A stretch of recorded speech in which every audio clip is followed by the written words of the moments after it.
Hello दोस्तों, welcome to गीगल studies. दोस्तों, ये वीडियो का सेकंड पार्ट है। अगर आपने अभी इसका फर्स्ट पार्ट नहीं देखा है तो आप डिस्क्रिप्शन में दिए हुए लिंक पे जाके इसका फर्स्ट पार्ट पहले देख लीजिए। और अगर आप ये फर्स्ट पार्ट देख चुके हैं तो चलिए स्टार्ट करते हैं। दोस्तों, अगर मैं आपसे पूछूं कि सबसे बड़ी क्वालिटी, सिर्फ एक क्वालिटी का नाम बताइए जो आपको लगता है किसी के पास है और वो फाइनली सक्सेसफुल ही होगा, वो क्या है? ना वो इंग्लिश है, ना ही टैलेंट और ना ही इंटेलिजेंस। वो है परसिस्टेंस, यानी कब तक आप हार नहीं मानते। आप बार बार गिरते हैं और बार बार उठते हैं, एक और बार गिरते हैं, एक और बार उठते हैं, और ये चलता रहता है। उस लेवल की परसिस्टेंस। इस क्वालिटी के लिए एक छोटी सी कहानी मैं आपको बताना चाहूंगा जो बचपन से मेरे डैड मुझको सुनाते थे। एक बार एक राजकुमारी होती है जिसका नाम है तिलोत्मा, यानी उसमें एक तिल के बराबर भी अवगुण नहीं था। बहुत ही ज्यादा सुंदर और बहुत ज्यादा इंटेलिजेंट, इतनी इंटेलिजेंट कि उनके पूरे एरिया में उस लड़की के बराबर कोई भी इंटेलिजेंट आदमी नहीं था।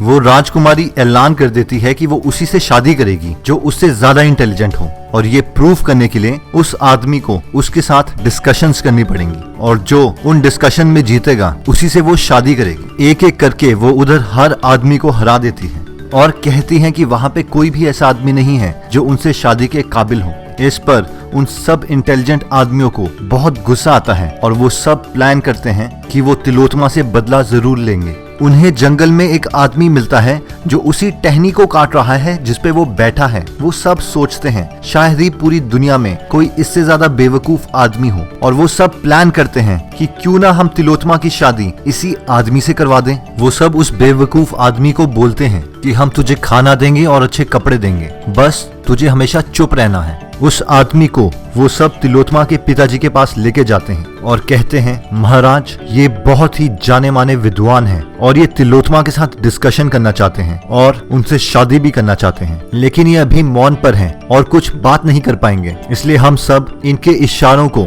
सरल भाषा में तिलोत्मा को समझा देंगे। ये सब उन लोगों ने इसलिए किया ताकि वो सारे मिलकर अपनी पूरी नॉलेज को तिलोत्मा के खिलाफ यूज कर सकें और उस बेवकूफ आदमी से तिलोत्मा की शादी करवा पाएं। जब उन दोनों के बीच में डिस्कशन स्टार्ट होती है तो तिलोत्मा उस बेवकूफ आदमी को एक उंगली दिखाती है, यानी भगवान एक है। वो सोचता है कि ये मुझे मेरी एक आंख फोड़ने के लिए कह रही है, और वो उसे 2 उंगलियां दिखा देता है। इसकी एक्सप्लेनेशन बाकी सारे विद्वान लोग जो उस बेवकूफ आदमी के साथ खड़े थे वो कहते हैं कि भगवान तो एक है लेकिन साथ में मनुष्य भी है, इंसान भी है, और ये दोनों अलग हैं, यानी आत्मा और परमात्मा। फिर तिलोत्मा उसे एक हाथ दिखाती है, यानी हमारी 5 सेंसेस हैं, इंद्रियां। वो बेवकूफ आदमी सोचता है कि ये मुझे थप्पड़ मारने के लिए कह रही है, और वो उसे मुक्का दिखा देता है। इसकी एक्सप्लेनेशन बाकी सारे लोग ऐसे करते हैं कि इंद्रियां तो 5 हैं, लेकिन जिनका इन 5 इंद्रियों पर कंट्रोल है, इन सेंसेस पर कंट्रोल है, वो ही सबसे विद्वान आदमी है। इसी तरीके से वो सब लोग उस बेवकूफ आदमी की हर बात को मैनिपुलेट करके तिलोत्मा को कहते हैं, और फाइनली तिलोत्मा वो डिस्कशन हार जाती है और उससे शादी कर लेती है। जब उनकी फर्स्ट नाइट आती है तो उनके रूम के बाहर खड़े एक ऊंट को देखे वो बेवकूफ आदमी उष्ट उष्ट चिल्लाने लग जाता है और बहुत ही बेवकूफ बातें करने लग जाता है, जिससे तिलोत्मा को पता चल जाता है कि ये बहुत ही ज्यादा बेवकूफ है, और वो उसे बहुत ही डांट के उसे बेवकूफ और जाहिल कह के वहां से भगा देती है, जिससे उस बेवकूफ आदमी को बहुत ज्यादा बुरा लगता है। थोड़े सालों के बाद वो आदमी बहुत ज्यादा मेहनत करके उज्जैन के काली मंदिरों से वहां पे दोबारा वापस आता है। उस वक्त तिलोत्मा उसे संस्कृत में कहती है, अस्ति कश्चित् वाग विशेष, जिसका मतलब है कि मैं ये किससे बात कर रही हूँ। और वो आदमी हर एक शब्द पे एक महान पोएट्री लिख देता है। कि आप जानते हैं वो आदमी कौन था? इनका नाम है कालिदास। जी हाँ, यही स्टोरी है कालिदास की। एक बेवकूफ आदमी से जो जिस पेड़ पर बैठा है उसी टहनी को काट रहा है, वहां से एक बहुत ही ग्रेट पोएट बनना, ये सिर्फ परसिस्टेंस का काम है, मेहनत का। दोस्तों, नेक्स्ट जो सबसे इंपॉर्टेंट क्वालिटी आती है वो है ऑर्गेनाइजेशन।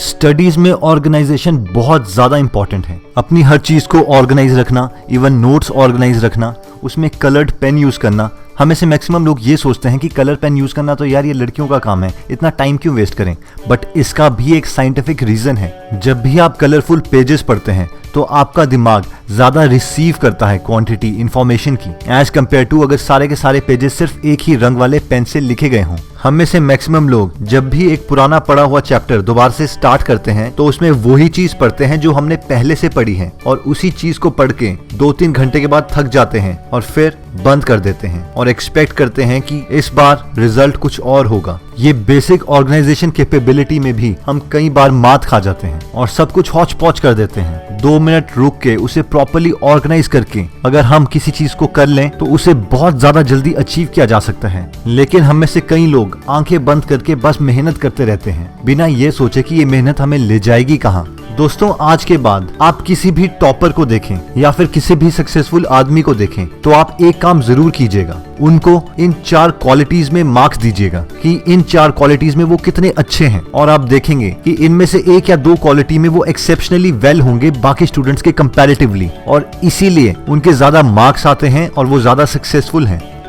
चलिए दोस्तों, अगर आप हमारी कोई वीडियो मिस नहीं करना चाहते तो सब्सक्राइब करने के बाद ये बेल का बटन दबाना मत भूलिएगा। और अगर आपको हमारा ये वीडियो पसंद आया तो आप इसे लाइक कर सकते हैं। अगर आपको लगता है ये वीडियो आपके किसी फैमिली मेंबर या फ्रेंड के काम आ सकता है तो आप ये वीडियो उनके साथ शेयर कर सकते हैं। आप हमारे साथ फेसबुक पे भी जुड़ सकते हैं, facebook.com/great-ideas-great-life। डिस्क्रिप्शन में दिए हुए लिंक को क्लिक करके आप हमारा फेसबुक ग्रुप भी ज्वाइन कर सकते हैं। उस फेसबुक ग्रुप में आप हमारे साथ अपनी प्रॉब्लम शेयर कर सकते हैं और सारे के सारे गीगलर्स पूरी कोशिश करेंगे कि आपकी प्रॉब्लम सॉल्व कर दें, और उस फेसबुक ग्रुप में हम भी आपको मिलेंगे। चलिए गीगलर्स, नेक्स्ट वीडियो में हम आपको जल्दी ही मिलेंगे। धन्यवाद।